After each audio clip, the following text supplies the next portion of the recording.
A pleasure. I was asked to speak on male-female relations, and I will do that, as well as deal with some other issues related to the survival and the advancement of the black community. I'd like also to invite you down in about 2 weeks to our new location, as the introducer indicated here. I am part owner of the Harlem Graphics Arts Center, a print center, copy center, center. We'll have quite a collection of books, both Afrocentric books and other general books. We are right at 125th Street, 5th Street, near 7th Avenue. I was right down the street from the Apollo Theater on the same side. I'd like to see you come down. We are trying there not only to build a business, but to build an institution to serve as an example for the youth and others and adults of what can be done if black people work together.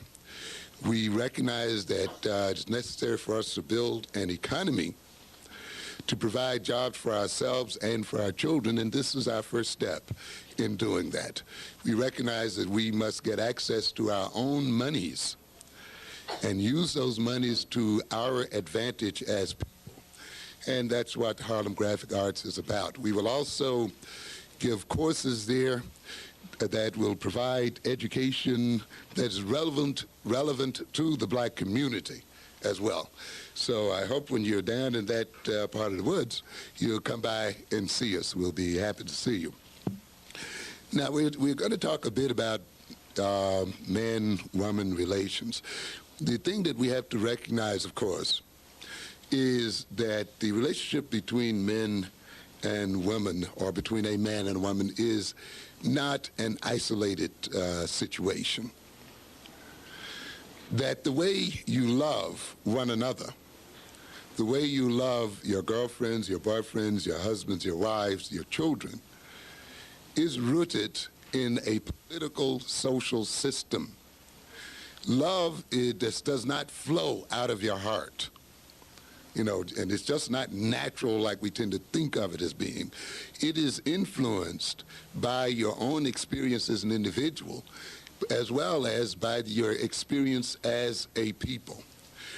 One of the reasons why I wrote the book, The Developmental Psychology of the Black Child, is the fact that I wanted to bring to people's attention that you just couldn't read a standard book on developmental psychology and apply what was found in that book to the black child.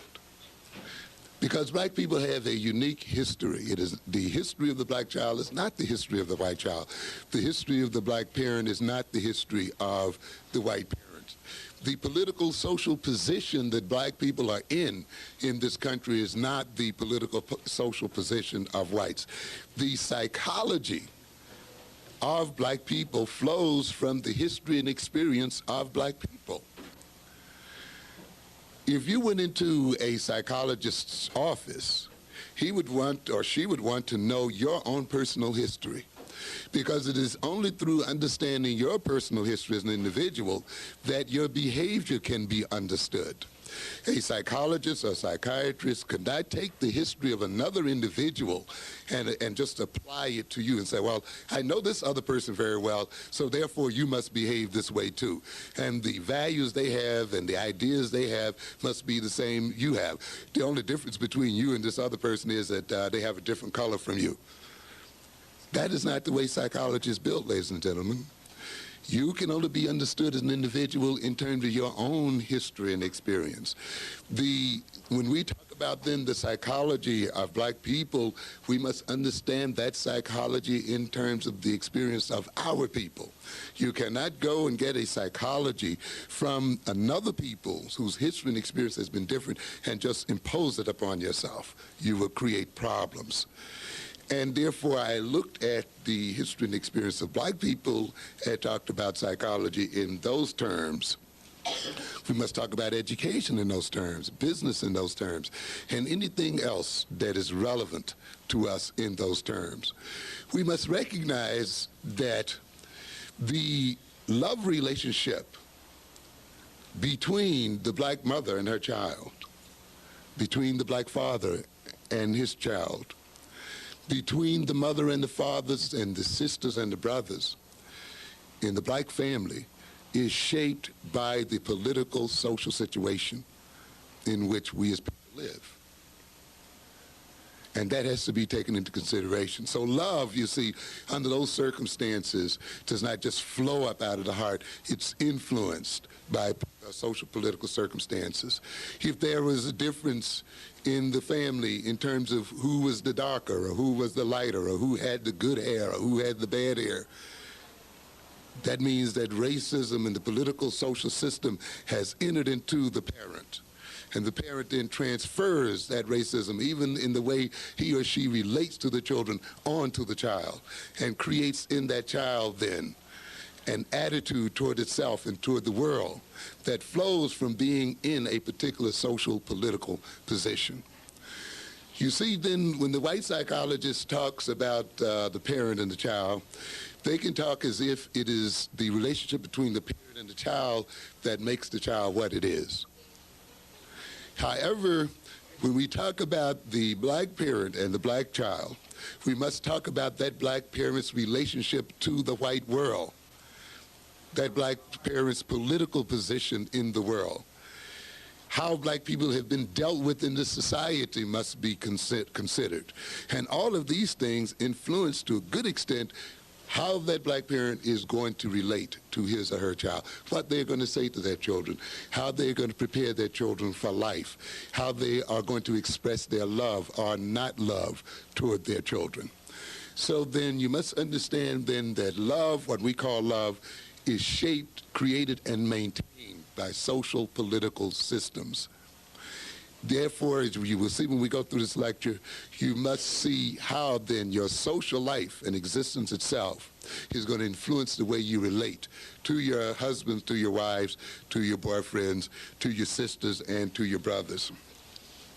I want to talk a moment or two in terms of what we call the relationship between love and community. I want us to understand that love between a man and a woman, or between a parent and a child, thank you very much, is ultimately a gift to the community itself. Thank you, Connie. I have emphasized before that when you have a child, you just don't have a child for yourself. The child just does not belong to you as a mother or as a father. A child is born into a community of people. The child is a gift to the community because the child is not going to live in a world by itself. It's going to live in a community where it relates to other peoples. Its behavior is going to influence other people in the community. If it turns out to be a delinquent or crime-oriented, it's going to negatively affect the lives of other people. The community has to share in educating that child. The community has to share in supporting that child, feeding that child, providing jobs for that child, providing protection for that child. The community, if the child does not turn out well, has to provide rehabilitative services and supportive services and other kinds of services for that child. So then when a child is born, it is not only the responsibility of the parents who gave it birth, but it is also a community responsibility. And so consequently, when one has children, one must not only think in terms of how the child is going to relate purely to the mother or the father that gave it birth, but also how it is going to relate to the people itself. A child must ultimately grow up to contribute to the community's ability to support it and to support its family, to protect its interest. Because it is only with the community's support that the family and the child itself continues to survive. So we must keep in mind then that children are ultimately born to the community because they will influence the nature of the community. If the children that are born in a community are self-hating, as we will talk later on, or have problems with their identity, or self-control, or destructive and so forth, you will see a community that will fall apart. A community that is at odds with itself, a community that is divided, a community that by its very nature will continue to destroy other children and other people. The greatest gift that a parent can give to a community is the gift of beautiful, healthy children. Well-behaved children, children who know themselves, who have a firm identity, and so forth, children who are able to love healthily and love in a righteous type of manner. So in a sense, you may not be great, or you may not be famous, or you whatever, but we all have the potential of being good parents. And that is a major contribution to the advancement of a community and to its survival. I say that also to say that love is a gift to the community as well. How well you love yourself as an individual. The sins of the first generation are visited now until the 14th generation. Often it will take sometimes 3 and 4 or more generations for a family to live out the hate between a mother and a father. The children get it, their children get it, their children's children get it, and it can go right on before it's finally worked through. The children's reactions to poor love relations between mothers and fathers can lead to their own personal problems, their own interpersonal problems with other people as well. Those problems sweep out into the community.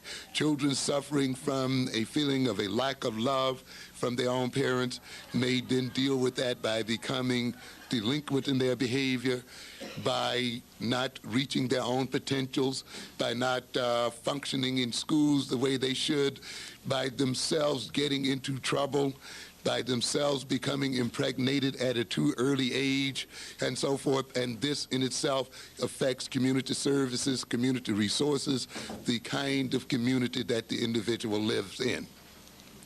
So when we love as men and women, as sisters and brothers, this love also is rooted in community and is necessary for community functioning. Love, romantic love or whatever love, is not a selfish undertaking. And it should not be perceived as something just between you and your partner.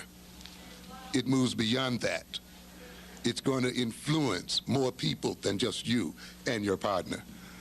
It's going to influence the community itself. And consequently, then, the community has a right to concern itself with the so-called nature of love. Love, along with the related concepts, such as oneness, and we see people wanting to get a sense of oneness when they're in love, unity, uniting, being together, identity, identifying, becoming one with the person you love. It becomes interesting. We talk about love in terms of blood relations. And yet the person you marry is really not your blood relation in actuality. But yet somehow that love, if it's right, becomes as strong or sometimes even stronger than blood relations, you see. So because love tends, as we see it in this culture, to unite and bring about identity between two or more people that goes beyond their biological relatedness, that often is stronger than their biological relatedness. Love, along with commitment, caring and sharing, belonging, relatedness, commonality, that's having things in common, is that which creates a community. is that which supports a community and maintains a community. So then the thing that keeps a community together is, of course, the nature of love that inheres in its families and between its families. And ultimately, the nature of love that is put out toward the community itself and toward one's people. And all of this influences the nature of romantic love. When you want to destroy a community, when you want to destroy a people, as we will talk a bit about later on, you destroy the nature of their romantic love, destroy their ability to love one another in a healthy sort of way. And we will see. When you see and you think about the problems we have as people and as individuals in loving each other romantically, you must recognize in good part that problem and those problems have been set up by a political social system. Because we shall see that love, the love that we have for one another, is the greatest threat to the people who rule over us. And it is necessary for those people who rule over us and who rule over African people the world over, if those people are to stay in power, they must destroy our ability to love each other in a healthy sort of way. This is why, even if you're concerned with your individual love for your boyfriend or your husband, you cannot separate that love from what is going on in the world, politically and socially, because the nature of that love is defined by political, social circumstances.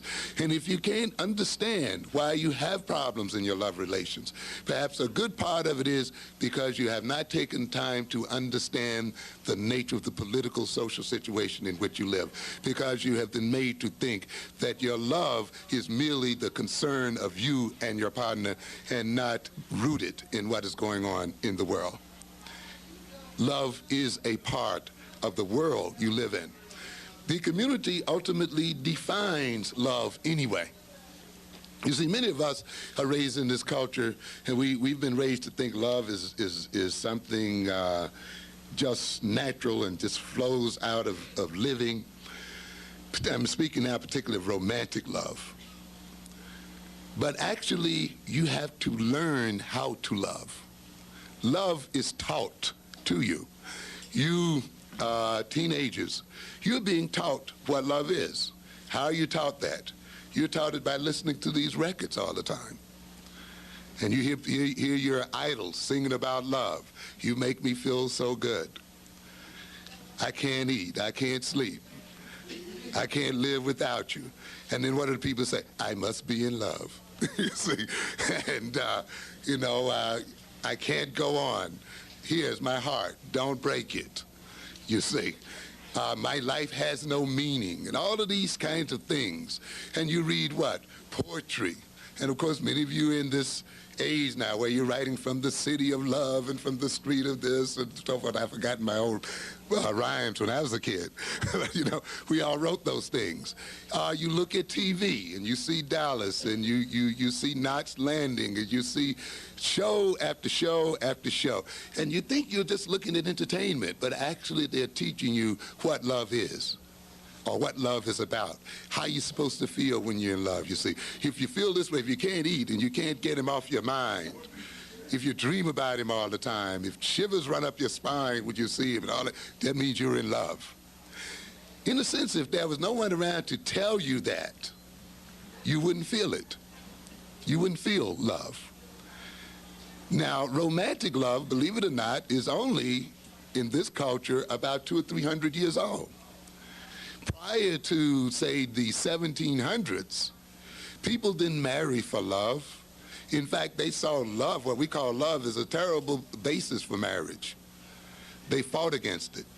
They married in terms of maintaining family lines, in terms of maintaining property, in terms of maintaining political and other kinds of associations, class associations. Your husband might have been picked out for you at birth. You might not have even seen your husband until your wedding day. you would not have had anything to say about who your husband or your wife was. That would have been the result of negotiation between your parents, between your whole clan and your family. Because these families recognized that when marriage takes place between a man and a woman, the families are married as well. That you don't marry just an individual, you marry into a family, you see. And consequently, it was the family that came first in determining marriage and marital relations. Now, this sounds very harsh to us today because we've been brought up with this other concept of marriage, that is, you marry who you love.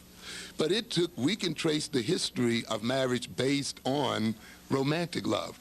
And it, to a great extent, was built on novels and poems, came out of the courts of Europe to a very great extent, which is the reason why we still use kind of the word courting. Many of those people had nothing to do all day but develop rules about how you used to court and how you deal with the man and a woman and so forth. And eventually that worked its way down into society. Poets started writing poems about love and emotion, and eventually the average person started picking it up. As the society changed toward industrialization and so forth, and as families began to break up, where aunts and uncles and 3 and 4 generations no longer lived in the same household, then people started making their own individual choices about who they would marry and so forth. And often those choices started being made in terms of emotions and feelings. We have found out in this culture, though, that merely marrying someone because you love them does not guarantee the unity of the marriage hardly any more than the other forms of marrying people as well. But the point then I'm trying to make here then is this, that even the community you live in defines what love is and teaches you to love in one way or the other. So even in that sense, love is community, and it is a part of community. To a good extent, some of the problems that we have in this country and in our communities is a result of the wrong definition of what love is, where the community has come to accept a concept of love that works against its interest. When people are getting married because they are in love, and yet half of those marriages are more fall apart, and the other half of those are living in conflict and hostility, then it must make you think that there is something wrong in the way we define love in this system and in our community. It means then there is a time perhaps for the community to redefine what love is and what love is about. It is in your interest as young people that the community teaches you a new form of romantic love and loving one another. Why? Because it will enhance your ability to stay with the man you love and to stay with the woman you love, to keep your children with you in your family, to develop healthy people and to develop a healthy community. So your interest, even as young people, should be in how your community defines what love is. Not only should you listen to these records or just dance to these records, you should take out some time and think about what kind of love is this record projecting? Is this a kind of love that is ultimately going to be productive for me and my boyfriend, for me and my husband, for me and my children? And you may find that some of these records you're listening to are really not in your best interest. While they're making you feel good and they're good for the party, when you look down the road, the way they're defining love and how a man should relate to a woman may ultimately destroy you and destroy your love relationship, the one that you want to keep so much. So then there is a very definite relationship between love and community.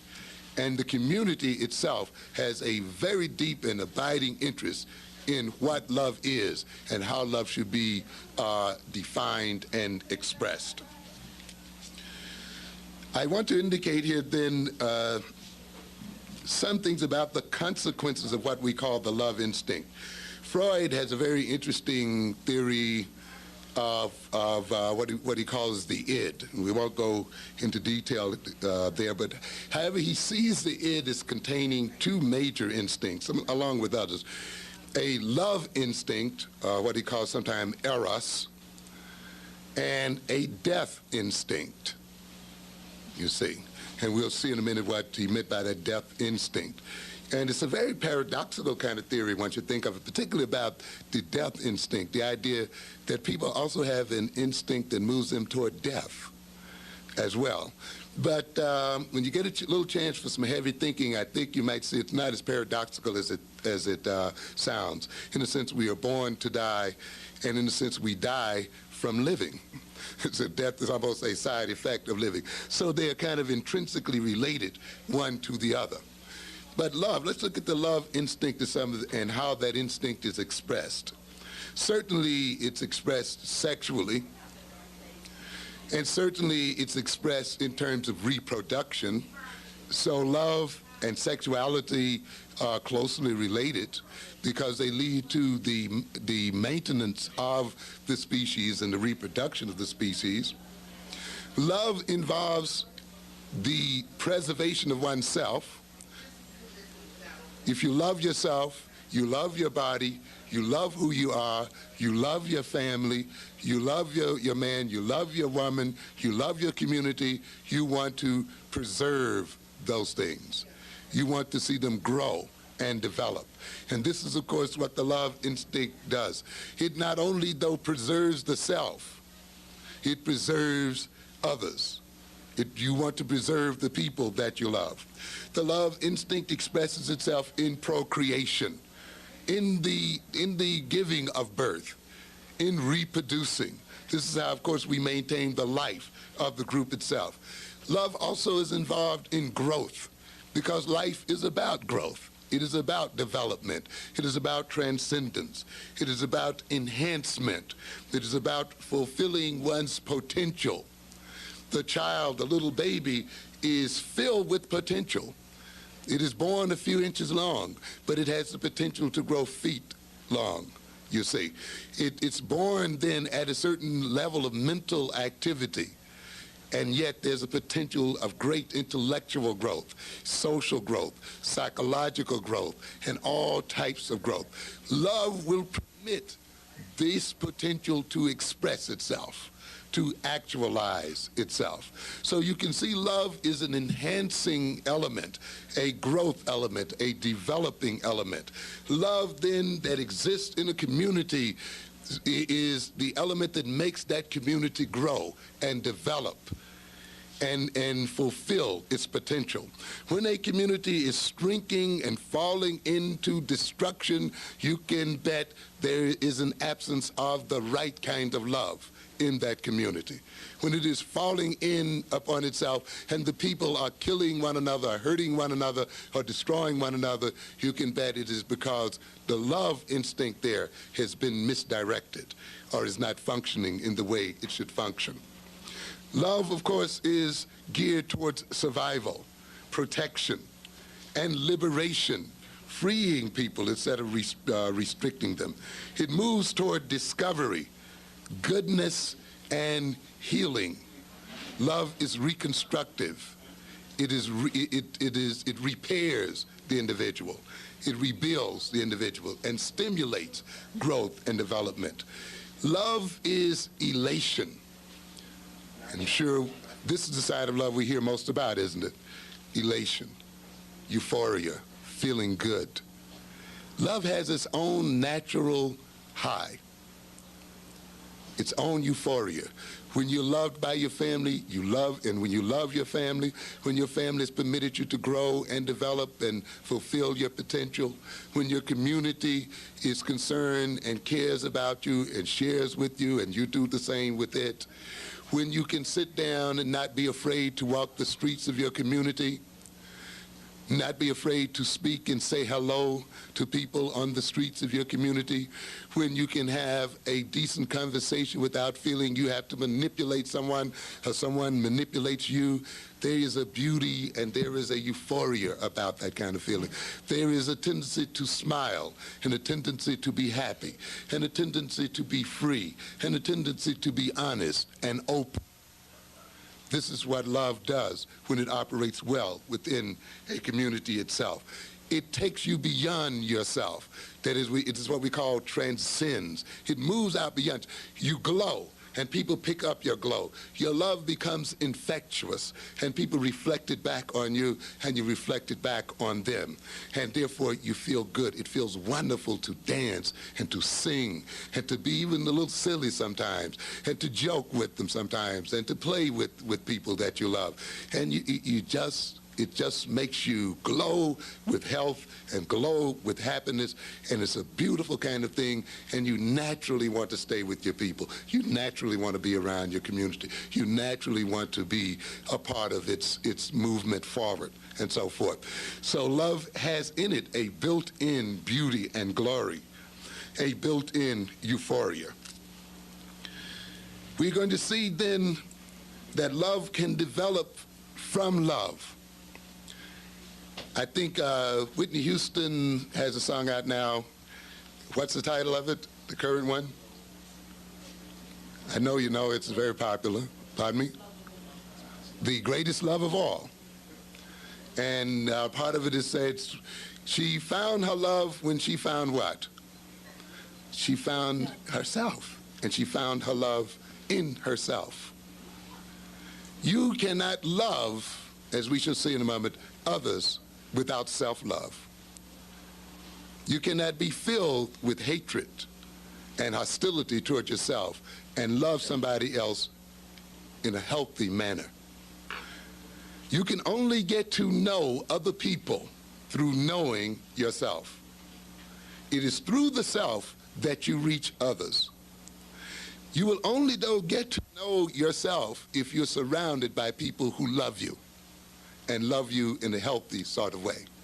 As we shall see, when you're around people who don't love you in a healthy sort of way, you're going to hide parts of yourself from yourself.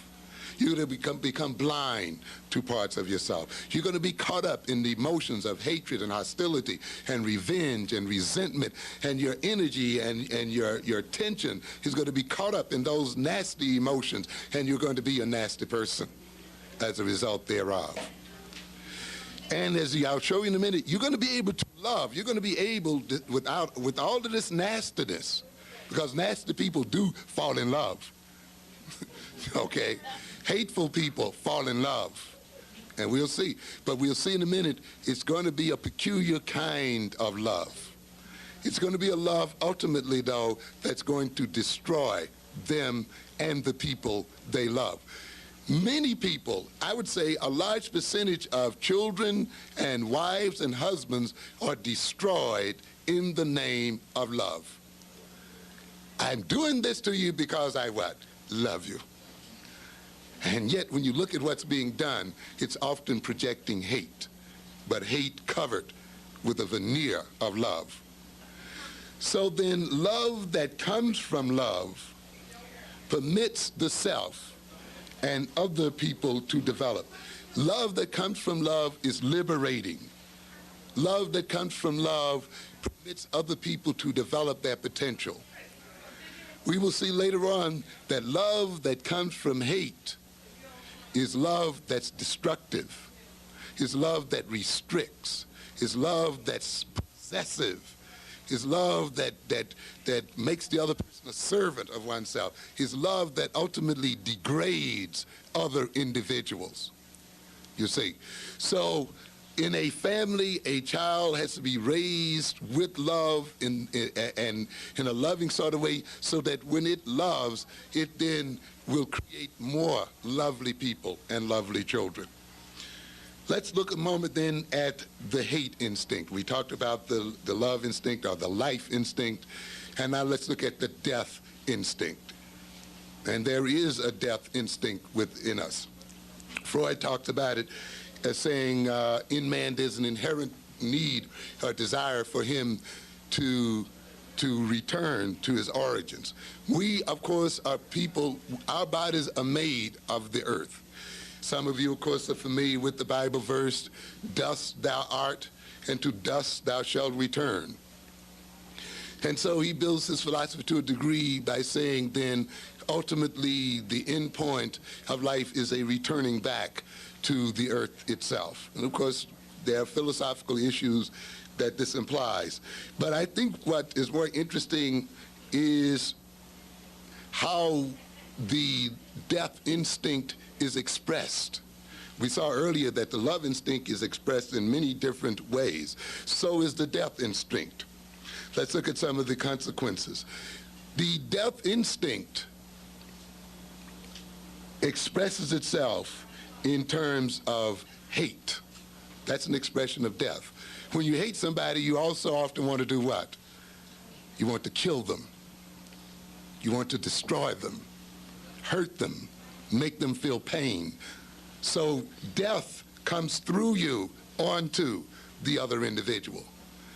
You say, resentment is an expression of the death instinct. Hostility, hostile aggression, retarding other people's growth and development. What we call disenhancement. Just as love leads to enhancement, hatred leads to disenhancement, disenchantment. Just as love leads to harmony, hatred leads to disharmony. Just as love then leads to growth by the person you're dealing with, hate leads to restriction, holding them back. We, of course, as people have been the victim of hatred. And hatred has locked us into ghettos and locked us into poor schooling and locked us into all kinds of corners and ghettos of all types. Hatred then brings about ultimately the death and destruction of other people. We must recognize that the world is a perfect place. And I've often said, though, that means you don't confuse perfection with good. I didn't say it was necessarily a good place. Perfection and goodness are not one and the same thing. You can be perfectly evil as well as perfectly good. Perfection has to do with the precision of a thing, the precision of relations, the lawfulness between a cause and an effect. It talks about then, when you talk about perfection, you're saying surely this thing is always followed by that thing. Now then, the point I'm trying to get at here then is this. If you have hate in your heart, if you have resentment in your heart, if you have anger and fear in your heart and hostility in your heart, the law of perfection says you are going to create a world that is destructive. You cannot have these emotions in yourself and not produce a destructive kind of world. This, of course, was what Jesus was talking about when he talked about the gospel. Gospel implying what? Good news. When he talks about love thy neighbor as thyself. Greet your enemy with what? Love. Because it is love what? God before all else. Be filled with the love of God. And to be filled with God is to be filled with love. And therefore a nation of godly people is not a nation that is racist, is not a nation that kills and destroys the earth and kills and destroys its people. You cannot have war, death, and destruction where true and righteous love exists between people. And what Christ was trying to get at then was this. If we could come to love others as we love ourselves, if we could come, and notice it says, as ourselves, which means we love ourselves as well, and it is through the process of loving oneself deeply that we love other people deeply as well. Out of that then becomes a world filled with love, and the kingdom of God comes to earth itself. In a world, though, filled with hate and resentment and anger, you're going to get a world then filled with war, murder, death, suicide, robbery, rape, violence, and all the kinds of things we see so much about in the everyday news. This is one of the reasons why you know that this nation is not a Christian nation. You got people who go to church. The Christian so-called religion is the predominant religion, but the people are not filled with Christianity by any stretch of the imagination, ladies and gentlemen. If this country was a true Christian country, we wouldn't even be here talking about black men and black women love and all that kind of thing, would we?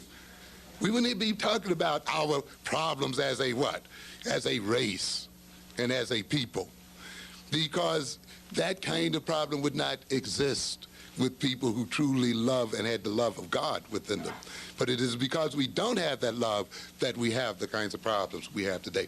This is why ultimately Jesus and the other prophets can predict the end of the world as being one of death and war, because ultimately people filled with love and egotism and false pride and the other kinds of things are going to bring war and death upon themselves. And this is, of course, is what we see today. Reagan has no love, no righteous love. Gorbachev has no righteous love. People with righteous love cannot make guns and weapons that threaten to destroy the whole of the human race. These weapons come out of what? Hate, fear, anger, pride, resentment, and the other kinds of things. So then, when we express hatred and hostility, we are expressing the hate instinct. And when you see then that death instinct, the hate instinct being expressed, you see then ultimately it leads to the destruction of something. It can lead to the destruction of the buildings you live in. You hate the landlord. You hate the people who live in it. You hate yourself, and then you destroy the buildings around you, destroy the people around you. Anything that gets your neighbor's goat, you do. You like to see them upset. You like to blow their cool. You like to do things to them out of this instinct. Well, some of us can take hate that is expressed against our enemies. So, hey, they deserve whatever they get, right? And they deserve death, or they deserve the pain that we put on them. But you know, that's one thing peculiar about the hate instinct and the death instinct. It's no respecter of persons. Your own death instinct can turn around against you as an individual. You not only can hate other people, but you can what? Hate yourself. And that hatred that destroys other people, that pains other people, that kills other people, that same hatred, when it's curved around toward you, it's not going to stop doing it, is it? It's going to do the same thing to you. It's going to turn right back around into self-destruction, suicide. In some instances, we say the person that commits suicide is the individual who really wanted to kill somebody else. But for some reason, they lacked the courage, or they didn't quite know who they wanted to kill, or what have you, and ultimately they turned then that instinct upon themselves. Hate then leads to self-alienation and self-destruction. It leads to depression. You know, when you're depressed, you talk about yourself. I'm no good. I'm a low so-and-so. I don't deserve to live. I'm worthless. The same kind of thing that you tell another person when you hate them. You're low. You're this. You're a dirty dog. So forth. When you're in depression, often you'll do what? Turn it right around on yourself. I don't deserve to live. When you hate somebody else, you say, you don't deserve to live, I'm going to kill you. Often then, when you're into self-hatred, you tell yourself the same thing. I hate myself. I don't deserve it. I could just die. I wish I would die. And often people will proceed to die and to kill themselves. It leads then to descendants, where the love instinct leads to transcendence and moving beyond the self. Often then the hate instinct moves to descendants and going into oneself to decadence. Hatred leads, it has its euphoria, but it's an unnatural euphoria. That is, you're going to get your kicks not from self-love and the loving of others, but from trying to deal with your own self-hatred, trying to escape your own self-hatred. You can only feel good when you've hurt somebody. You can only feel good when you've slandered someone, when you cut someone down, embarrassed them, conquered them, beat them in some kind of way. So you have some people, they get a euphoria from hate, but it is a euphoria that leads either to the destruction of themselves or the destruction of someone else. Or in dealing with that euphoria, then they have to go into drugs and alcohols and the other kinds of things as a way of getting a good feeling one way or the other, because hatred is not a good feeling, whether it's expressed outward, ultimately, or inward. It leads to sadism, the desire to hurt someone else and then get a pleasure from seeing them hurt. You have some people we call sadists, right? Whose only pleasure and sexual pleasure is putting someone else in pain. Often the rapist does not really want sex from the woman. And sometimes with the rapist, you can say, well, here it is, you can have all you want. And at that point, he loses his interest. He wants you to what? Struggle and fight, and he wants to degrade you and hurt you. And it's only through the degrading of his victim and hurting the victim and forcing the victim against their will and seeing the victim in pain that he gets his climax or gets his sexual jollies, you see. And this is what the sadist is about. A person filled with hate is often a person who can only get pleasure through hurting in one form or another. Masochism is also in there. The individual who can only get some pleasure from being hurt, from being dominated, from being ruled, from being degraded in some form or another. And you have places in the village where masochists hang out, waiting for someone to come along and treat them like a dog for the night, so that they can get at some kind of sexual pleasure. It's a pathetic kind of situation. A lot of this hatred comes out. A lot of this pleasure comes from enslavement. Now let's look then at the kind of love, as we said earlier, that comes from hate. We said nasty people love. Oh, they get all these great feelings we talk about in the records. And they go for trying to hook into someone and get someone to love them only. And they experience this great love. But, ladies and gentlemen, it is not enough to love.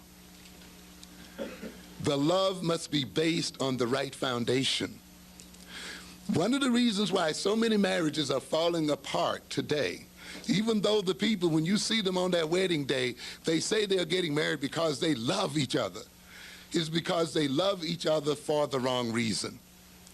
It is not enough for you to have a feeling of love, to be caught up in the cuteness of some boy, or to be caught up in how sweet he is, or to be caught up in how you can't get him out of your mind, how he makes you feel, how his touch just makes you go off all over. It's not enough. That's not enough. You cannot base a family or long-term relationship on that kind of love. You cannot base having children on that kind of love, you see.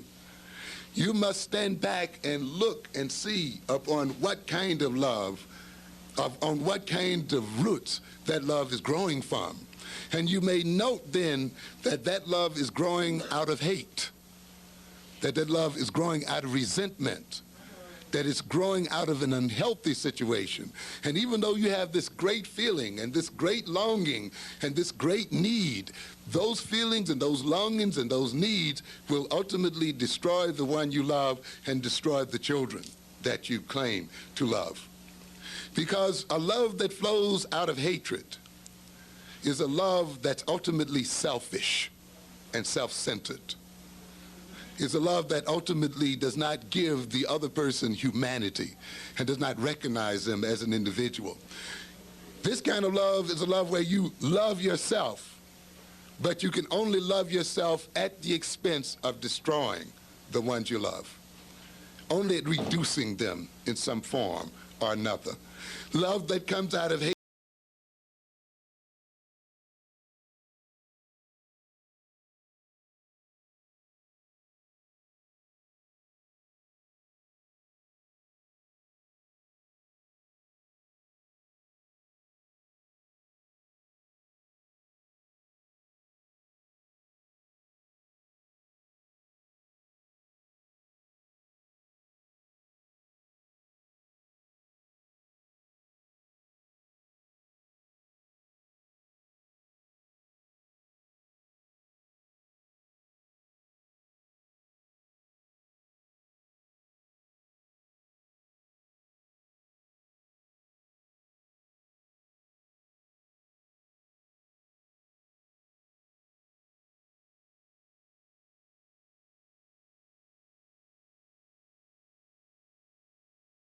enemies, because often you pick them because they do not confront you with truth.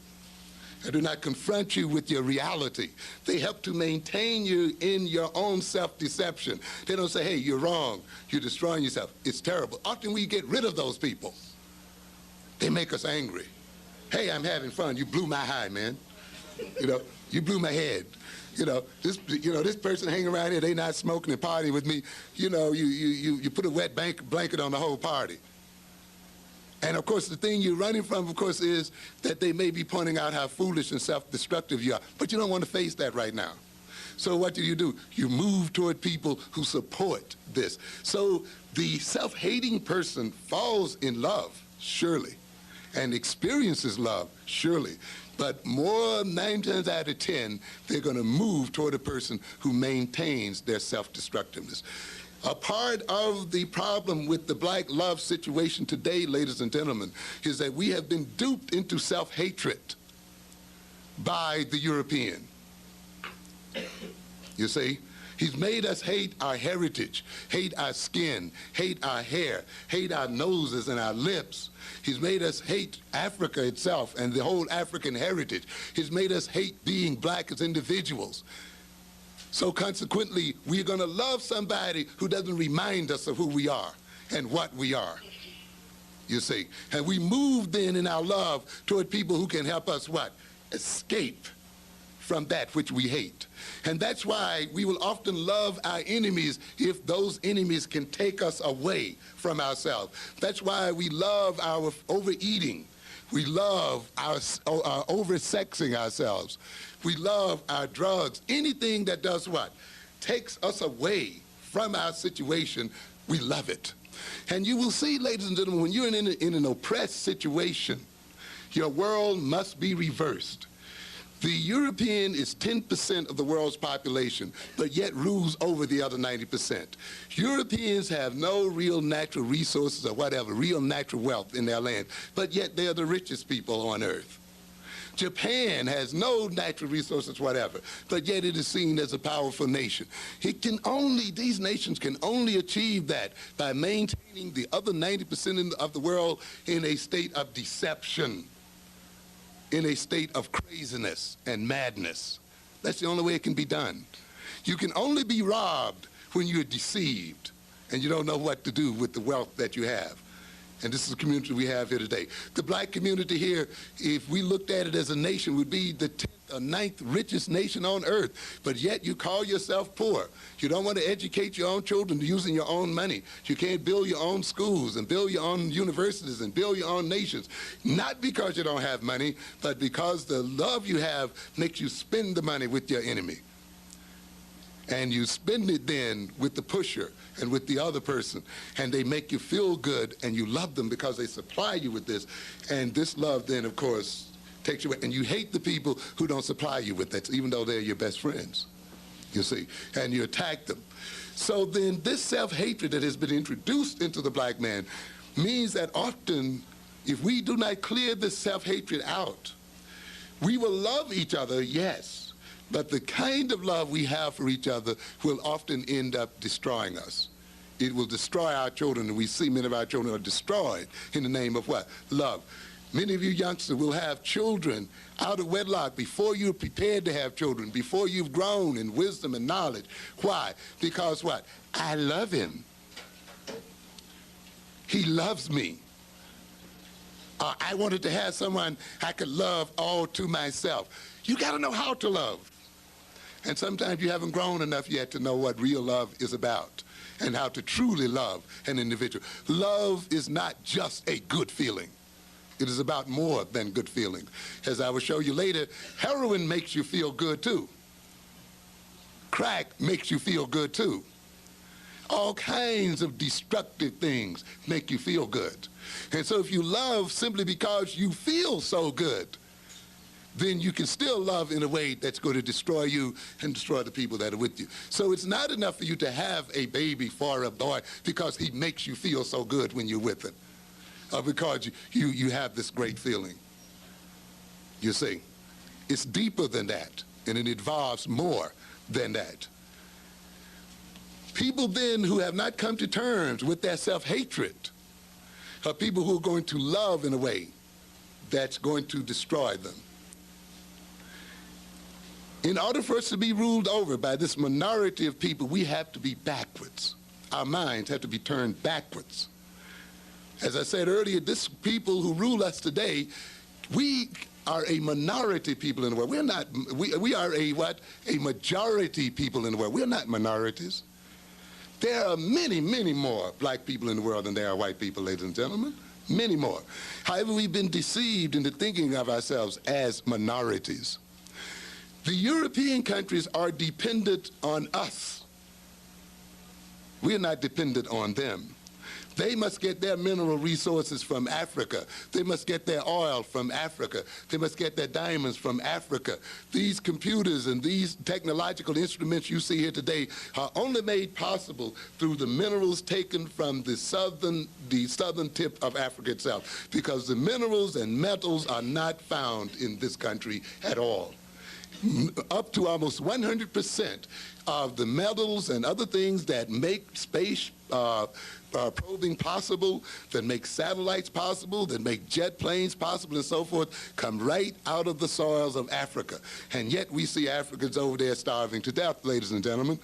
And then they are projected as being what? Dependent nations. But it is the European who is dependent, but he must make you think what?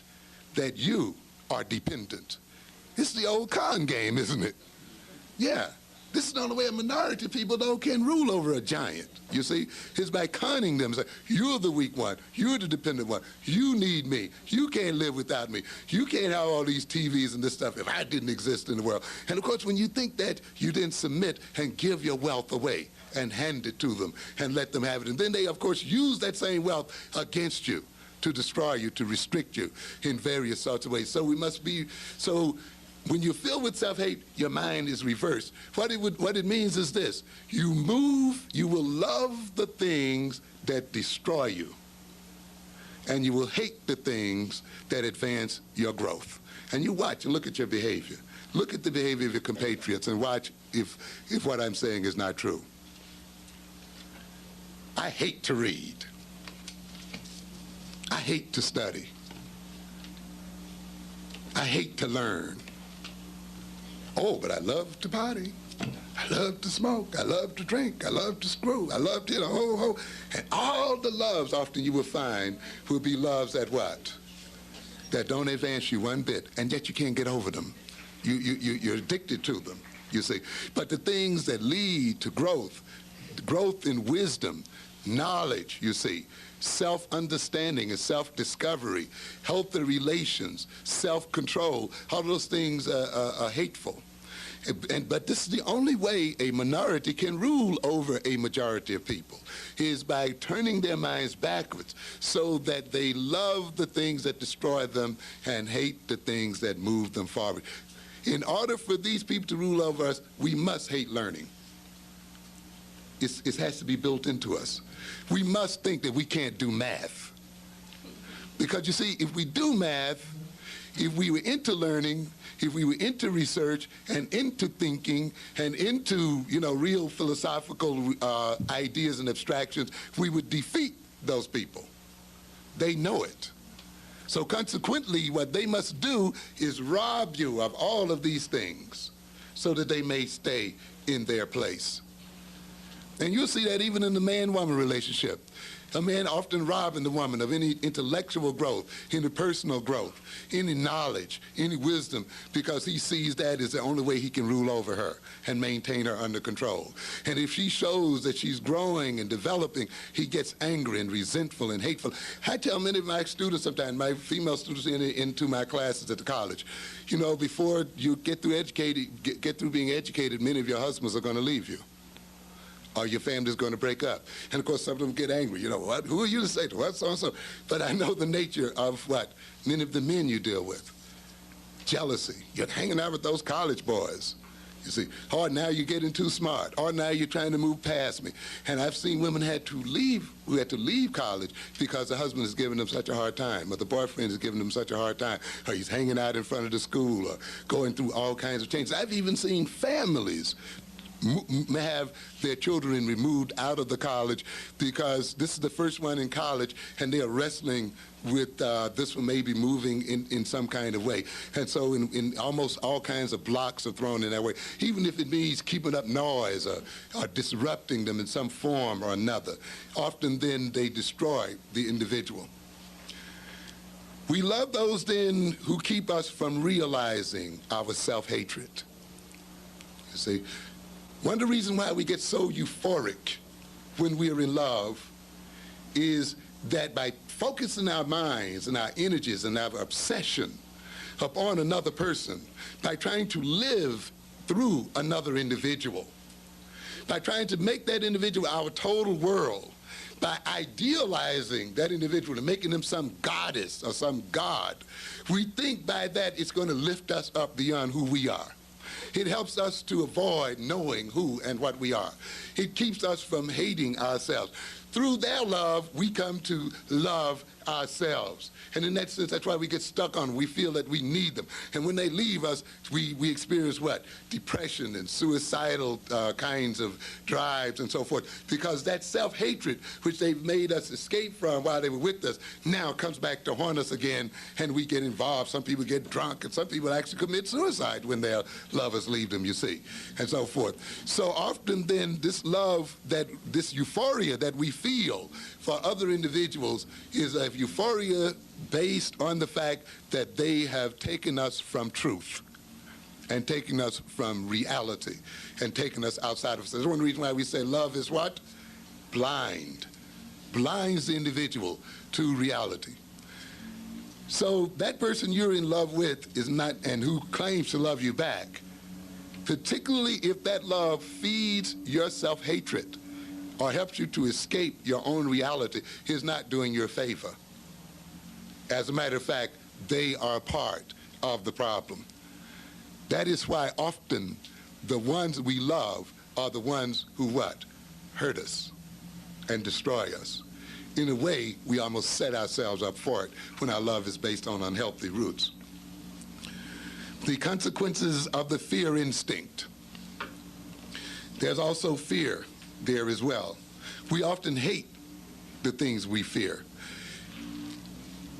The love for our aggressors comes out of fear. What I mean by that, you know, a very peculiar thing happens. You ever ask yourself the question, the Europeans enslaved us, hundreds of thousands of our ancestors died on the ships coming over here. And some of you youngsters and others, when you have a chance to read about how the African was transported over to this country, if it doesn't fill you with hurt and tears, then of course I guess, I don't know, it's hard to describe what you would be. Take time and read this kind of situation where people had to go for weeks at a time with no headroom, with maybe about this much room between them and the floor where they could never stand up, where they laid down on the rough planks and the sea, as it moved the ship, rubbed the very skin and meat off their bones, where they had to lay in their own urination and their own defecation, where they were chained often to people who were dead next door to them and so forth. Look at that kind of thing. You see, many of us can only love our enemies because we haven't read it and we've forgotten. Many of us don't want to read it because it does fill us with anger and hatred and fear and so forth. Many of us avoid Black history because we try to avoid the fear and the anger and the bad feelings it's going to produce in us. But when we avoid it, it also means that we avoid knowing ourselves and who we are as a people. Of course, the slavery is another adventure. Jim Crowism, racial discrimination, all of this. Yet at the end of all of this, why is it that we want to marry these people? Why is it that we want to sleep with them and live with them and roll with them? Why is it we just forget all of the things that they have done to our grandparents and our great-grandparents and the things they're doing to us right now and the things they're going to do to us in the future? You see, why do we do that, you see? Why do we want hair like them? Why do we want noses like them? Why do we want skin color like them? Why do we want to talk like them and walk like them and be like them after they have done all of this kind of stuff to us as a people? Why do we love them more than we love ourselves? Have you ever thought about that kind of issue? And yet this happens all the time. And it is a very standard thing in psychology. We call it love for the aggressor, identity with the aggressor, where one loves the one that persecutes them in an unhealthy sort of way and identifies with the person that persecutes them. This goes on in families. We don't have time to go into the psychological details of this, but this is a part of what Freud talked about when he talked about the Oedipus complex. That his theory is that the boy comes to be like his father because the boy hates his father. And it's a very interesting kind of concept there. He wants to get rid of his father. Then how does he come to be like his father, we say? Because if he comes out and actually tells his father how much he hates him, the father might do what? Destroy him. You see, he's dependent upon his father. He needs his father. And that need and dependency, that fear that his father will hurt him or destroy him, the fact that he feels weak relative to his father, then sets him up to say, I can't express my hatred. I can't express my hostility. And yet this hostility is tearing me apart. This hatred is tearing me apart. How can I get rid of it? And he gets rid of it by saying, then, I'll do what my father says do. I'll be like my father. If I think the way my father thinks, if I behave the way my father behaves, if I look at the world the way my father looks at it, if I have the values that my father has, if I be as much like my father as possible, then I will escape my father's punishment and death. If I can show my father that I love him, that I'm the same as he, then my father will not victimize me. And it's a peculiar theory, but it has some interesting aspects about it. To a good extent, the relationship between African peoples and white people is a father-child relationship. We think of ourselves as weak, powerless against the white man. We see him as the source of gifts, the source of blessing. He gives us the jobs, he gives us the protection, he gives us the food, he provides the water, he provides the housing, he provides this, he provides that. You see? And we also think because we're weak, we cannot go directly against him to destroy him, even though he hurts us, even though he degrades us, even though he frustrates us, even though he enslaves us and discriminates against us. We still don't quite get up the drive to say, well, I'm going to destroy this person who degrades me and who is destroying me. Because we feel as if we need him in some kind of way, that we can't live without him. He also tells us that you suffer because you have a different color. You suffer because you have a different kind of shaped nose. You suffer because you have a different hair. You suffer because you come from Africa. You suffer because you don't look like me. And what do we go for then? We say, well, if I want to get out of this suffering, then I should be as much like him as possible. As a matter of fact, if I get so much like him where he can't tell the difference between me and himself, he won't punish me anymore.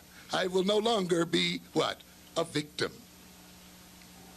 So therefore, we are motivated then to come outside of ourselves, to move toward the person that is destroying us and victimizing ourselves, hoping that if we can get them to love us, and if we can show them how much we love them, and if we show them how much alike we can be, we can get them to not see us as colored. You know, look at me, don't look at me as a black person, look at me as a person. You know, to abstract us In other words, in order for other people to love us, they must not see the blackness of our skins. They must see some kind of invisible abstraction before them. True love is a person who sees you for all of your blackness and your big lips and your big nose, and you kick your hair and still does what? Loves you.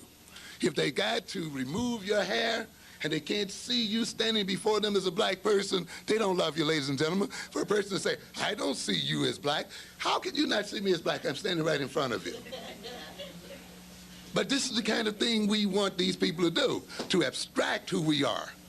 And therefore, if we become a distraction, that means we leave who we are. We have to come outside of ourselves. That's why we want to be educated with them and educated like them and so forth. We want to not identify in any way with Africa, African people, because to identify with Africa and African people is to suffer.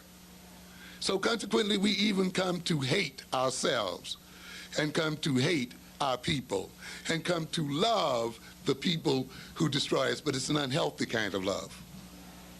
We come to resemble those people. We want to take their values and their orientations toward life. And when they accept us, we escape from our self-hatred. And therefore, we look as if we look for their love to take us outside of ourselves as a people. So consequently, even when we don't love them, when we love even within our own group, we still often look for a kind of love that will take us outside of ourselves, which means then that we become false and unreal and untrue and dishonest and deceptive, unknowing. And how can you develop then a beautiful household and beautiful children and a beautiful community with a love based on this kind of hatred? Too much of the love in this system, not only among black people, but even in this country as a whole, black, white, blue, green, and yellow, is love based on hatred and resentment, on people trying to escape from themselves. It's a love based on fear, you see, fear of rejection. Why do you have that baby? I figured if I didn't have him, he'll leave me. Of course, the man says, if you don't have it, I'll leave you. The only way I can hold on to him is by having this. What kind of love is that? It's not a productive kind of love. And the problem is, it always what? It almost always fails. It doesn't work out. And you can see hundreds and hundreds of our people, our women and men, trying to hold on to love and hold on to a man and hold on to somebody by having children and families for them, even in marriage. You know, I figured if we have these children, this will bring us together. Big lie. Rarely does having children bring a man and a woman together. You got to be together on your own terms. You cannot put children in that kind of position where they are used to hold you and your man together. That's a misuse of the child. That's then a love that becomes destructive, you see. So it's a love developed out of fear. But people who are fearful love, but they love in a way where they make other people fear them. You see, if they feared, and the greatest thing that an oppressed person fears is really himself and self-knowledge and self-knowing. Because they're afraid when they look at themselves, they're not the big person they think they are. They're not the big hero they think they are. They're not the smart guy they think they are. They're not the cutest guy they think they are. They're not God's gift to women and God's gift to the earth. They have many weaknesses and lacks in their own personality. But they don't want to face that, because if they face that, they figure other people will reject them, will not accept them for who they are. So they project a front upon the world. And they love people who help them support that kind of front. They're running away from anxiety. So their life is built around avoidance. But in order for them to maintain your love, they must make you fear losing their love. So you live in fear of them. Oh, if I don't do this, he'll leave me. If I don't do this, he'll hurt me. And as long as he got you anxious about whether he'll leave you or whether he's going to reject you or whether he's going to pay you any attention, and you're caught up and build your life around that, it keeps you from seeing who this person really is. It keeps you from seeing his real weaknesses. It keeps you from seeing the emptiness of his life. you see. And therefore he loves you to the degree that you're blind to who and what he is, and to the degree that you also cannot bring forth and let him see what he is about. And therefore these fearful people love too, but they love only by injecting fear into the ones they love. They terrorize their wives, they terrorize their children, they terrorize their neighborhoods, and they just terrorize people in general. People have a fear of suffering. A great part of the problems in this world is a fear of suffering. You know, we've grown a generation of people here who feel like there's something constitutionally wrong with suffering, you know? And I guess that may be this movement from the country to the city. You see, if you're born in the country like I, you learn how to suffer and bear it. You know, to get up at 4 o'clock in the morning before sunrise, and whether you feel like it or not, and get out there and do what has to be done, whether you feel like it or not, to solve your problems, to sit down and study, to do your work, whether you like it or not. You like it or not, it has nothing to do with it. But we got a generation here that says, if I don't like it, I have no right to do it. I have a right to be happy all the time. There should not be any suffering in my life at all. That's crazy and it's stupid. And people who try to escape suffering and try to escape pain, because it is through pain and suffering that often you come to know yourself, and you come to grow, and you get strength, and you get character, and you know how to commit yourself to something and do something. But if you get caught up where you're going to escape all kinds of suffering, you're going to lead yourself into destruction, you see. Then you want to stay what? High all the time. You want to stay coked up and doped up and smoked up and liquored up and sexed up and all the other kind of ups, you see. But in the end, it keeps you out of school, it keeps you from learning, it keeps you from growing, it blinds you to yourself, it destroys your families. You got to steal from them, you got to rob somebody, you got to mug somebody, you got to leave your children starving on the floor, you got to leave your wife and the whole bit, because you can't stand what? Suffering. You can't take a little what? Pain. You fear it. You're not a man, you're a child when you fear pain, when you fear suffering, when you fear doing something even though you don't always feel like doing it. That's childish. And yet then many of us, because we have suffered, we figure we have a right now to live happy, you know, forever after. And the only way you can live happy forever after is often by getting into synthetic happinesses, drugs and other kinds of things, and getting away. And if the thing that you fear most is your own self, it means that the only way you're going to get happy is by escaping from yourself, which means you're going to live a totally false life, a disconnected, schizophrenic type of life. So then the ultimate fear then is a fear of self-knowledge. You love someone who helps to maintain your self-unknowing, who keeps you out of yourself. Don't talk about that African stuff. Hey, I would go with that dude, but he's always talking about black people, always talking about Africa. He's into that 1960s stuff. You know, a lot of us like to view people who are dealing with the problems and issues of black people as in the 1960s. I'm talking about now. That wasn't my problem. I wasn't back there then. You have not escaped it, ladies and gentlemen. I don't care how young you are. You can be a babe in arms. The history of your people is with you right at this moment. In fact, that very attitude is the result of the history of your people. When you have it, it means you have been had. You have been suckered and made a chump, because you're set up now to destroy yourself as a people. And out of that then comes a fear of women and fear of men, and ultimately a fear of intimacy.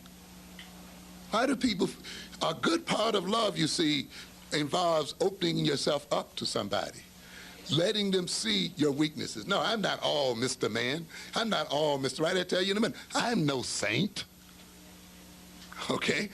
I have all kinds of flaws and weaknesses. But there are some people who feel that they have to project this image of what? Perfection, saintliness. I'm the greatest. And some of you now got these foolish rap songs. I'm the king of the world, and I can do this and that. I can... And notice it. It's the weakest, most powerless, depressed, run-down people coming up with all of that hype and nonsense. And instead of actually being what they're saying, they're just ready to hear the bumps and the knocks and get off on that. And so that very hype, instead of motivating you to move forward and do something, is the very thing that maintains you right into it. And listen to the lyrics, you know, and I'm Superman, and I'm the super lover, and and look at all the use often that's in it. You know, I'm going to do the girls, and I'm going to do the boy, and I can kick this and do that. And watch it. It's filled with unproductive kinds of behavior. But at the same time, it hypes people up, you see, in some kind of way. And at some of our concerts, we've seen people even fighting and struggling with each other at the very concerts where this kind of thing is happening. Even though I grant you, many of the rap lyrics do have positive things. So I'm making a generalization here, and I listen to the rap. Some of the rap is very good, and it's an excellent medium for getting across some good messages as well. So I'm not condemning the rappers. I'm condemning the kind of rap, though, that creates false pride and takes you outside of yourself and outside of your reality and keeps you outside of it. Because some of you, those radios have grown to your ears. You can't get rid of it. Look at what Nakasone said about us the other day. The reason why America is behind, what, is because of the presence of blacks, Puerto Ricans, and Mexicans. And women don't, when I'm on TV, don't remember what I say. They only remember the color of my tie.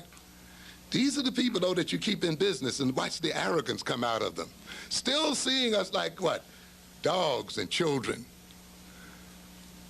Hardly any of you with these radios can go to a black dealership and buy it. But yet you support Japan. You support it in every kind of way. And the premier of Japan shows you the contempt that he has for you. You give your money to every other group but yourself. You can't spend in your own grocery stores and your own supermarket and your own places, and then you complain about how the people treat you bad. But how can you be respected when you take your money and instead of spending it with your own people and supporting your own families and building your own economics and hiring your own children and making the system for yourself, how can you be respected? The people can see that you're a fool right along with that. You indicate what a fool you are. And then you want to be a fool, and yet you want somebody to act like you're not. They're doing you a service when they tell you that you're a fool. Nakasone it did people a service, because hopefully it woke some of us up to recognize that these Japanese don't think any more about us than these whites think about us. They're willing to take our money and willing to drive you crazy with this music that we listen to day in and day out that we can't live without. But at the same time, they don't think a damn thing about you. And what we want from them, an apology. No, don't worry about the apology. Think about what the thing says, you see. And this is the kind of love that, yet we love that radio. We love Panasonic. We love Sony. We love Mitsubishi. We love Japanese cars. We just, anything Japanese, we want it. And yet you don't even see the Japanese going crazy with that music, but driving other people crazy. And we love it so much until we don't say, hey, man, since you're selling us all these radios, why don't you give a dealership to black people so we can at least make some money off of it? You see, no, we're too busy wrapped up in the music. Your black people make over 60% of the money in the music industry is made by black people. And what do you look at? You're wrapped up in the stars. But stars come and go. Some of them get one hit and they're gone. Some of them a year or two and they're gone. Who gets the money, though, forever? It's the lawyers and the promoters and the other people you don't see up front. That the star gets only a few pennies from each record. It's the company itself that gets the real dust. But we don't want to be those people because we're caught up in the star. We're caught up in the stage action. We're caught up in the video. You are giving billions of dollars away to another people that you can give to yourself and to your children. But because you're caught up in the music, and the music takes you outside of who you are and what you are, you are then robbed, and you wonder why you can't make it in the world. You see, because we're hung up into what? Good feelings and fear. So then when people are raised in fear and hatred and self-hatred, their love based on that self-hatred is going to be a love that's ultimately destructive. It means then that we want to escape intimacy. And yet, intimacy is a major part of love. Exposing oneself to being hurt. You see, many people, I can't love because what? I'm going to be hurt. I can't stand it. I can't stand being hurt. So either I want love, or else if I do fall in love, as the song goes, when I fall in love, it will be forever. That way I won't have to feel the pain if it leaves me. And so you drive a man crazy. You drive a woman crazy, because even when they spit in your face, you still cling on and hold on. Because you say, oh, it's raining. You see, why? Because you're afraid that you don't have enough strength and power to survive and be on your own. So then, often then, you don't want to reveal yourself and open yourself up, because you tend to think, if they really knew who I was, they wouldn't love me. You see, so then you cut yourself off and you love with a part of yourself. That leads to frigidity, that leads to impotence, that leads to unsatisfactory sexual relationships, that leads then to deception and dishonesty in your relationship with your boyfriend, in the relationship to your husband, in relationship to your wife, because you're afraid, and the man that says, well, if I let her know I'm weak, she'll take that weakness and manipulate me with it. Take advantage of me with it. And the woman says the same thing. So you have two people here who live in hypocrisy, one with the other. So consequently, we escape intimacy.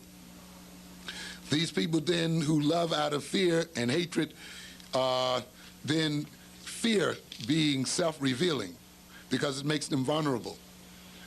They also fear commitment, which is another part of love. To commit oneself to another person, to commit yourself to their protection and to sharing with them and caring for them, to put your resources at their disposal, to struggle to make life better for them and yourself. But people who have self-doubt, people who have self-hatred, people who've been outside of themselves and therefore have not developed their talents, have problems with commitment. Because they want to appear often to be successful and powerful and great and filled with beauty and all this other kinds of stuff. And they feel if they make a commitment, then they will fail. They will be shown for what they really are. Their inability to provide for their families, their inability to protect their women, their inability to educate their children, their inability to provide for their community and their race and their group. So if you don't want to be embarrassed, if you don't want to be perceived as a failure, then you make no what? No commitments. You see? And therefore people who love out of fear, who love out of self-hatred, who love out of their inferiority complex, love people who don't demand anything from them, who don't require that they what? Commit themselves in some fashion or other. So you're going to find that you love this woman to the degree that what? She doesn't ask you for anything. But when she starts demanding your time, demanding your energy, demanding a bit of your commitment, all of a sudden that love what? Disappears. You get married, you've been making love every weekend, you've been getting high together every weekend, you've been kissing and hugging and having fun. You know, that weekend love can deceive you, you know.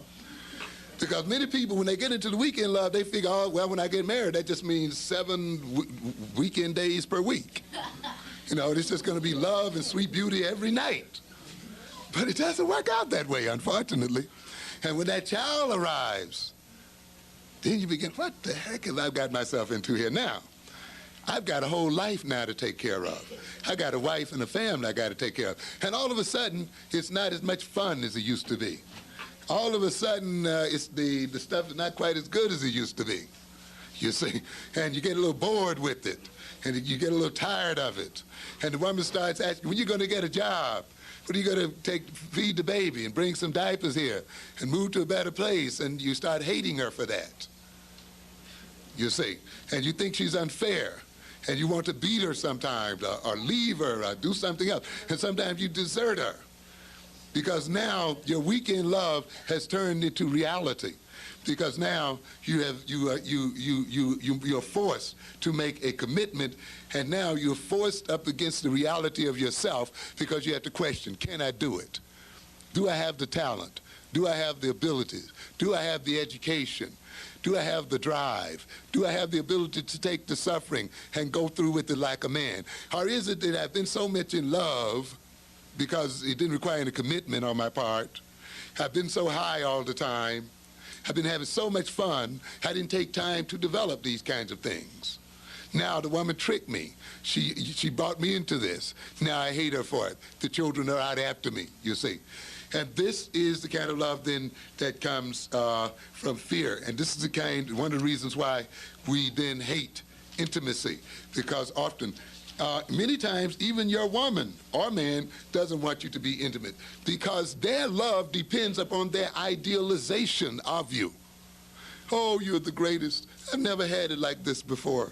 It's the greatest I've ever had in my life, you know. And oh, we're going to be so happy. And oh, here's this young muscular man, and I'm going to have this body to myself every night, and all of this. You know, we're caught up in all of these fantasies, you see.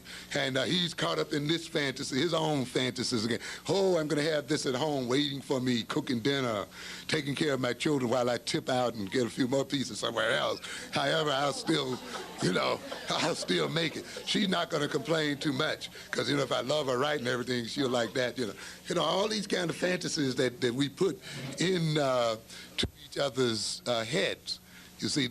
But then when you're faced with the children and the family, you're faced then with yourself and who you really are. But what I'm saying here too is often the person with you doesn't want to see who you really are because they're getting such a great thrill from who they imagine you are. We often then fall in love with love, you see. We fall in love with the feeling. Hey, don't spoil this thing with reality, man, please. You know, so even when the person is really acting out and showing you what kind of a nasty, selfish, self-centered individual they are, you sit there and decide not to see it. Or you say, well, with enough love, I'll change him. A woman's greatest mistake. You are not going to change a man. You can have all the kind of love, and often because you had the wrong love anyway, but you can have all the kind of love, women, that you think you have for a man.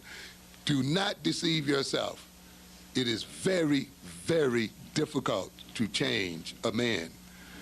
And to think that you're going to change a man after you get married to them is to wallow in deep self-deception. If he's not halfway right or three-fourths right before you get hooked up, leave the man alone, I'm telling you. Leave. Cut it out. If you cannot make him what he should be before you get committed and before you have the children, watch out. When you have the children, it's going to be too late. But often, because you feel so good, you give yourself these lies. Oh, with enough love, with understanding, we are going to communicate with each other and all that kind of stuff. And it doesn't happen. It doesn't get around to it. And to a good extent, then, the woman ends up getting what she deserves. Because often her friends, her parents, her elders, other people are telling her all the time, the guy's no good, using you. But what do you do with that friend? Curse him out. Mind your own business. You know, and the whole bit, you're just jealous. You know, and we rationalize it in all kinds of ways. And consequently then, we want to act surprised and disappointed when the truth finally comes through. And then we want to leave. Sometimes we want to hurt the children. Well, nobody cares about me. Why should I care about somebody else? And often this is done in reference to the children. You look at the children and you see your husband or the man who left you, and you hate them for it. And you project into them their hatred. Or you sit around them and you talk about how evil and terrible men are. And you make the boys not want to be men. And you make the girls grow up hating men, tricking men, playing games on them, because they've heard sitting at your knee all the things you've had to say about them, how you've projected yourself as Miss Victim, and the man is Mr. Monster. You see, these games that people play. So you cannot if you truly love a person, you cannot maintain that person in their illusion. True love means you have to be truthful as well to the individual. And I'll wrap it up here shortly. Happiness gained from hatred and fear serves to maintain your oppression, to strengthen your pusher, to maintain your non-productiveness. You see, a lot of us, we want to be happy, but we view happiness as a feeling. As we said earlier, pardon me, heroin can make you feel happy. Crack can make you feel happy for a while. Smoke and dope can make you feel happy. Overeating can make you feel happy. Alcohol can make you feel happy. And to do these things, you have to hate yourself.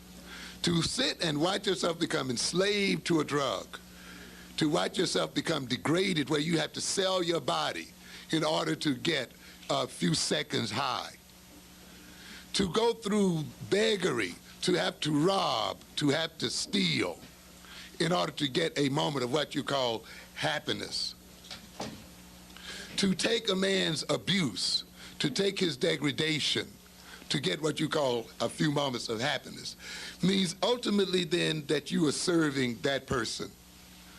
You enrich the pusher. You enrich the people that oppress you. You give false pride to that man. When he misuses you and you put up with it, he grows in his pride and grows away from himself. He gains power through your own destruction and putting you down. It makes you unproductive as an individual. You get caught up then in trying to get this feeling. This often happens to our people as a people. We are so much, and we want to be loved by these Europeans so badly until we forget to spend the money with ourselves. A part of getting them to love us is that we must spend the money. Let me go in here and buy this $500 suit and show them white folk that I can spend like they do. You know, and let me go down here at Macy's and let me go whatever, you know, go to this shop, you know, and prove something to these people. And they see I'm not like the rest of them niggas out there. You see, when you need their love, you see, in that sense, because it comes out of you hating yourself, you have to take them your money. You see, you have to work for them, and whatever you produce has to be given back to them as a people. Basketball players, football players making millions of dollars have to end up giving it back to the other people, cannot give it to their own. You have to spend it with the other people because you want them to be nice. And they grin at you and pat you on your butt or talk about you in a very snide sort of way, at the same time reaching for your dollars. And later on, they're like Nakasona, they talk about you like a dog, and you wonder why. You get no respect. But love that grows out and happiness that is based on self-hatred is only a happiness that can lead to the strengthening of other individuals. It's time for us to have an Africa car, ladies and gentlemen. Not one built in Japan, but one built in Africa. And to build things coming from ourselves. But we think happiness is buying from some white person, buying some white house, buying into some white community, going to some white school. That's happiness for us. When you define, and because what? I feel good. Oh, they don't treat me like I'm colored. You know, I forget about I'm black when I'm around them. I just feel so good. But see, when I'm around my own, I'm reminded that I'm black, so I don't really want to be around them, you see. So it means what? You take all of your talent, all of your resources, and everything then has to be given to the people. And of course, they see, well, look at these fools. They're not just giving us our money. You go and on the picket line and you fall before buses and force your children into their arms. And they tell you, we don't want to be bothered with your children. We don't want to educate your children. It is to our advantage that they stay stupid and ignorant. Oh, take them anyhow. I'll be happy if they're there. So happiness leads to this kind of stuff. Happiness, too, may be rooted in hatred and fear. And often the kind of happiness we move toward is a happiness that takes us from ourselves. When happiness becomes an exclusive goal, when happiness is defined as only a feeling, you see, just feeling good, you see, and not looked at in terms of where it comes from, that happiness is going to be the source of your destruction. Many of us have been destroyed because we have this feel-good definition of happiness. I talked to one man one day. He says, well, I live in a white neighborhood. My children play with my children. What should I do? And someone in the audience said, move. You know? Go to a place where they will be. Oh, no, I have the right to live wherever I feel and so forth. And I said, well, isn't it interesting that the white man can feel like he has all kinds of rights in the world, and it doesn't necessitate him living with black people at all. He doesn't feel like he's been deprived of a thing for not living with black people. He doesn't feel like he's deprived of a thing for not spending money with black people. He doesn't feel like he's been deprived of a thing for not sending his children in black schools. But we are the ones who feel deprived. You see, we feel deprived if we can't live with them. We feel deprived if we can't spend our money with them, you see. We feel deprived if our children are not in school with them, you see. We would be happy when this can happen, which means that we give them our children, we give them our money, we give everything to them, and means and ultimately that we cannot give our children anything. And then when they have to rob and steal and filch and carry on, we wonder what's wrong with them. It is not what's wrong with the children, ladies and gentlemen. It is what's wrong with us as black adults that set these children up for this. Because we are looking for a happiness that is bound, if it's based on fear and self-hatred, to destroy our children. And we'll justify it by saying we love them and we want them to get the best, which often ends up what? The other way around. I got to end it here. One other thing, marriage. Marriage is an opportunity for self-growth. It's an opportunity for self-discovery, you see. Having children is also an opportunity for further maturing of your personality, for further personality development. Because, of course, if you work honestly in your marriage, you work honestly in your love relationship, it helps you to see who and what you are. If you have a good, honest relationship with another person, that person serves as a mirror to help you see the real you. And in seeing the real you, you correct the flaws and you correct the weaknesses and you deal with the weaknesses and so forth. So if the other person is understanding and not condemning, if the other person is not over-idealizing you and needs to make you some great hero or some god or goddess, it then will give you a chance then to grow. If they accept you for who you are, with the idea, though, that their acceptance means that you will continue to grow and develop, you see, then they're providing a real, natural, and healthy kind of love for you. Marriage and having children provides that kind of opportunity. If the people are not afraid, if they're not hiding things, if they're not filled with self-hatred and hostility, if they want to be honest with each other and open with each other, then they will grow in strength and power and love, and their families will grow beautifully and wonderfully. When you have children, often they make you reflect back upon your own childhood. Often we use our children to correct the things that happened to us as children. Some of us do it the wrong way, though. We're so determined that they're not going to have the kind of childhood we had as children, we end up spoiling them and creating problems for them. But if we look at them and watch them grow and watch our relationship with them, and we look at ourselves and see our own selves in terms of our relationship with our children, then we can grow and develop and be healthy for ourselves and for our children. But people who go into marriage out of fear and self-hatred and the kind of love I talked about earlier, that makes them escape themselves, or peoples whose marriages are going to be filled with conflict, unproductive conflict.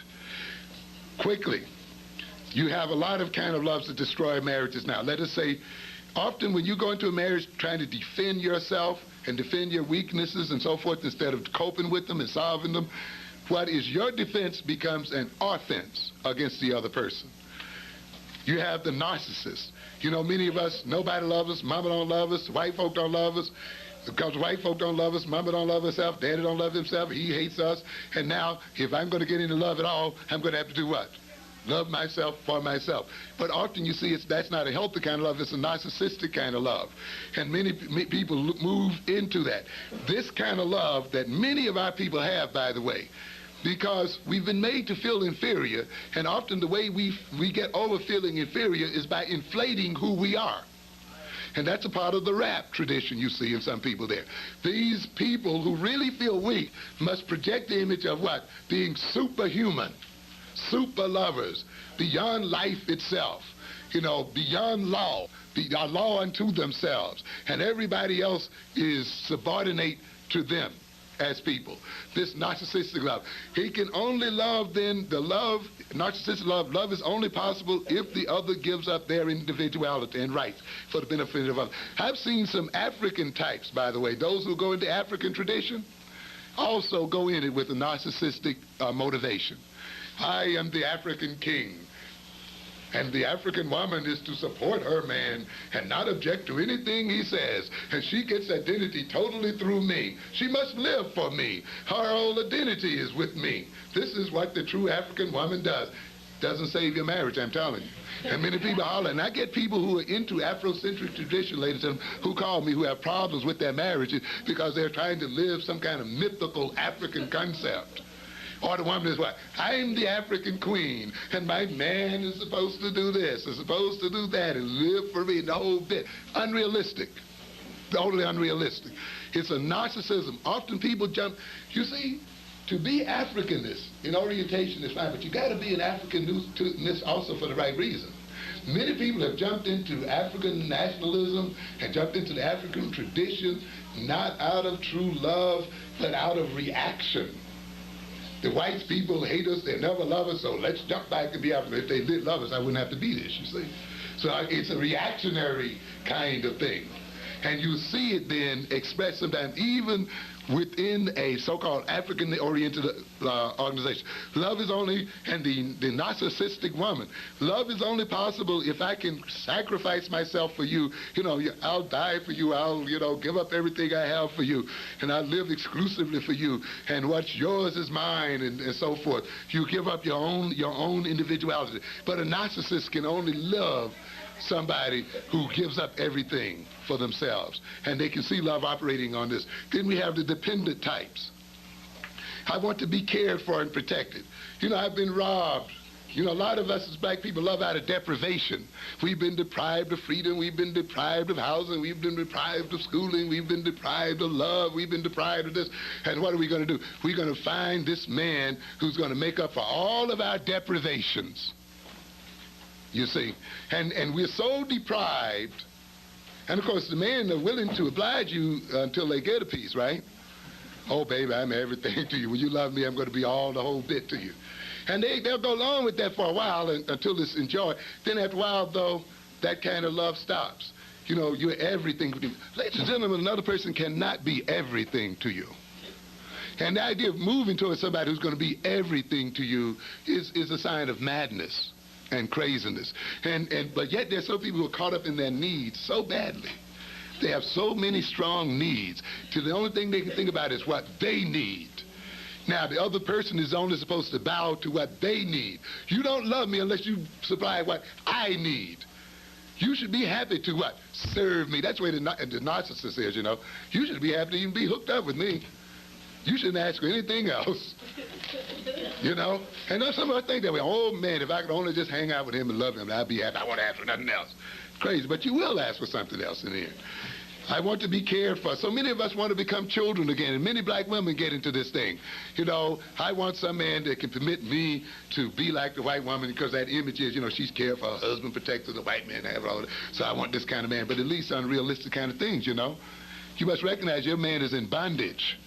He's got struggles on his hand. He is not going to supply you like a white man supplies his woman because his economic, social, and political reality is not that of a white man. And for you to hold those images, those old Dallas images in your head, and even those Bill Cosby images in your head, and even these other images in your head are often going to mislead you. Look at what is real and deal with what is real. We have that dependent type. It's the consumer type. I'm afraid to be a man. I'm afraid to be a woman, a father, a mother. So I need a mother and I need a father. So instead of you marrying a man and sharing equal with, you want to marry your daddy in disguise. Or you want a mama in disguise. In one way or another. You want to be taken care of. You want a sugar daddy. You want to be a baby for the rest of your life. Consuming and buying to fill up for the emptiness in your life. And so forth. And then we have the master-slave love. Well, the white man dominates me and they rule over me. I'm going to be what? The boss in my house. And I'm going to, often what happens, the slave turns over to try to enslave other people. And so if he can't enslave the white man, he feels like a slave to the white man, he'll make sure one thing, his wife is going to be a slave to him. And his children are going to be a slave to him. And nobody is going to have a right to rule over him or have anything to say. He who does not want to be dominated must dominate others. And he sees his wife as being independent, as having a mind of her own, as her attempt to dominate him, to rule him, to make him look bad. So often he can only love a slave, a dumb woman, or somebody who doesn't have, who he figures will not challenge him or see through his weaknesses. We have the phallic lover, you know, the Mr. Man.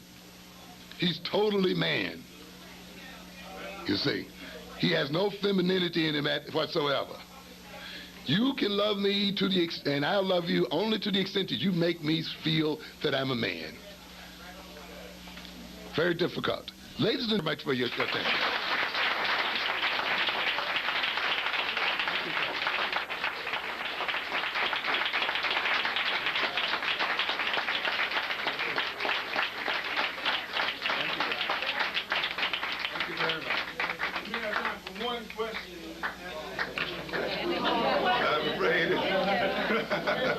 I'm afraid I've eaten up the question. Okay, have a seat. 1 second.